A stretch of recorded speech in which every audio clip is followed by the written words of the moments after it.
10 ಅಂಗಡಿಯಲ್ಲಿ ಸಿಗ್ತಕ್ಕಂಥ ವಸ್ತುಗಳು ಒಂದೇ ಅಂಗಡಿಯಲ್ಲಿ ಸಿಗುತ್ತೆ ಅಂದ್ರೆ ನೀವು ನಂಬ್ತೀರಾ? ಹೌದು, ಈ ಒಂದು ಅಂಗಡಿಯಲ್ಲಿ ಬಂದ್ಬಿಟ್ಟು ನಿಮ್ಮ ಮನೆಗೆ ಬೇಕಾಗುವಂತ ಎ ಟು ಝೆಡ್ ಎಲ್ಲಾ ವಸ್ತುಗಳು ಕೂಡ ಸಿಗ್ತೈತೆ. ಈ ವಸ್ತುಗಳು ಮಾತ್ರ ಅಲ್ಲ ಕಣ್ರಿ, ಬಟ್ಟೆಗಳು ಕೂಡ ಚೀಪ್ ಅಂಡ್ ಬೆಸ್ಟ್ ಪ್ರೈಸ್ ಅಲ್ಲಿ ಇವರು ಕೂಡ ಕೊಡ್ತಾ ಇದ್ದಾರೆ. ಈ ಒಂದು ಅಂಗಡಿ ಎಲ್ಲಿ ಲೊಕೇಟ್ ಆಗಿದೆ ಏನು ಅಂತ ತಿಳಿಸ ಹೋಗ್ತೀನಿ. ಈ ಒಂದು ವಿಡಿಯೋನ ಕೊನೆವರೆಗೂ ನೋಡಿ. ಈ ಜಾಗ ಬಂದ್ಬಿಟ್ಟು ಹೊಸಕೋಟೆ ಚಿಕ್ಕೇಗೌಡರ ಚೌಟ್ರಿಯಲ್ಲಿ ಬಿಗ್ ಬಾಸ್ ಕಲೆಕ್ಷನ್ ಅಂತ ಹೇಳ್ಬಿಟ್ಟು ಸ್ಟಾರ್ಟ್ ಮಾಡಿರೋದು. ಇಲ್ಲಿ ಏನೆಲ್ಲ ಸಿಗುತ್ತೆ ಅಂತ ಹೇಳ್ತಾ ಹೋಗ್ತೀನಿ, ಕೇಳ್ತಾ ಬನ್ನಿ. ಬಂದು 1000ಕ್ಕೂ ಹೆಚ್ಚು ವಸ್ತುಗಳನ್ನ ಸೇಲ್ ಮಾಡ್ತಾ ಇದ್ದಾರೆ. 50ಕ್ಕಿಂತ ಹೆಚ್ಚು ಗಿಫ್ಟ್ ಐಟಮ್ಗಳು, 400ಕ್ಕಿಂತ ಹೆಚ್ಚು ಕಿಚನ್ ಐಟಮ್ಗಳು, ಪ್ಲಾಸ್ಟಿಕ್ ವಸ್ತುಗಳು, ವುಡ್ ಕಲೆಕ್ಷನ್ಸ್, ಮ್ಯಾಟ್ ಗಳು, ಸೆರಾಮಿಕ್ ವಸ್ತುಗಳು, ಸ್ಟೀಲ್ ಐಟಮ್ಗಳು, ಎಲೆಕ್ಟ್ರಾನಿಕ್ ಗ್ಯಾಜೆಟ್ಗಳು, ಮನೆ ಬಳಕೆಯ ಟೂಲ್ಸ್ ಗಳು, ಚಿಕ್ಕ ಮಕ್ಕಳು ಆಟ ಆಡುವ ಸಾಮಾನುಗಳು, ಬೊಂಬೆಗಳು, ವಿಧ ವಿಧವಾದ ಡೆಕೋರೇಷನ್ ಐಟಮ್ಗಳು, school bag, hand bag, lunch bag, ಫ್ಯಾಮಿಲಿಯ ಎಲ್ಲರಿಗೂ ಸ್ಲಿಪ್ಪರ್ ಕೂಡ ಇಲ್ಲಿ ಸಿಗ್ತವೆ. ಮತ್ತೆ ಈ ಒಂದು ಅಂಗಡಿ ಬಂದ್ಬಿಟ್ಟು ಪರ್ಮನೆಂಟ್ ಆಗಿ ಕೂಡ ಇಲ್ಲಿ ಇರ್ತದಂತೆ. ನಾನಂತೂ ಇದು ಒಂದೇ ಅಂಗಡಿಲಿ ಇಷ್ಟೆಲ್ಲ ಕಲೆಕ್ಷನ್ಸ್ ನೋಡ್ಬಿಟ್ಟು ಶಾಕಿ ಆಗ್ಬಿಟ್ಟೆ ಗುರು. ಅಷ್ಟೇ ಅಲ್ಲ, ಫಸ್ಟ್ ಫ್ಲೋರ್ ಅಲ್ಲಿ ಬಟ್ಟೆ ಕಲೆಕ್ಷನ್ಸ್ ಕೂಡ ಇದೆ, ಹೇಳ್ತಾ ಹೋಗ್ತೀನಿ ಬನ್ನಿ. ಚಿಕ್ಕ ಮಕ್ಕಳಿಂದ ದೊಡ್ಡವರೆಗೂ, ಹೆಣ್ಮಕ್ಳಿಂದ ಗಂಡ್ ಮಕ್ಳವರೆಗೂ ಚೀಪ್ ಅಂಡ್ ಬೆಸ್ಟ್ ಅಲ್ಲಿ ಬಟ್ಟೆಗಳು ಕೂಡ ಇಲ್ಲಿ ಸಿಗ್ತಾ ಇದೆ. 999 5 ಶರ್ಟ್, 750 ರೂಪಾಯಿಗೆ 5 ಟಿ ಶರ್ಟ್, 750 ರೂಪಾಯಿಗೆ 5 ನೈಟ್ ಪ್ಯಾಂಟ್, 750 ರೂಪಾಯಿಗೆ 5 ಲೆಗಿನ್ಸ್ ಪ್ಯಾಂಟ್, ಅದೇ 750 ರೂಪಾಯಿಗೆ 5 ಪ್ಲಾಜಾ ಪ್ಯಾಂಟ್ ಕೂಡ ಕೊಡ್ತಾವ್ರೆ ಕಣ್ರಿ.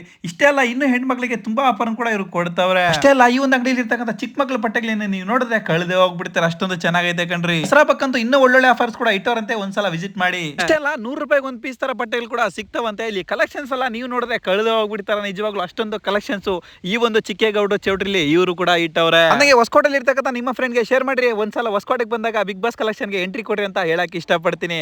ಇದೇ ತರ ಮಾಹಿತಿಗಾಗಿ ನಮ್ಮ ಅಕೌಂಟ್ ನ ಫಾಲೋ ಮಾಡೋದು ಮಾತ್ರ ಮರಿಬೇಡ್ರಪ್ಪ.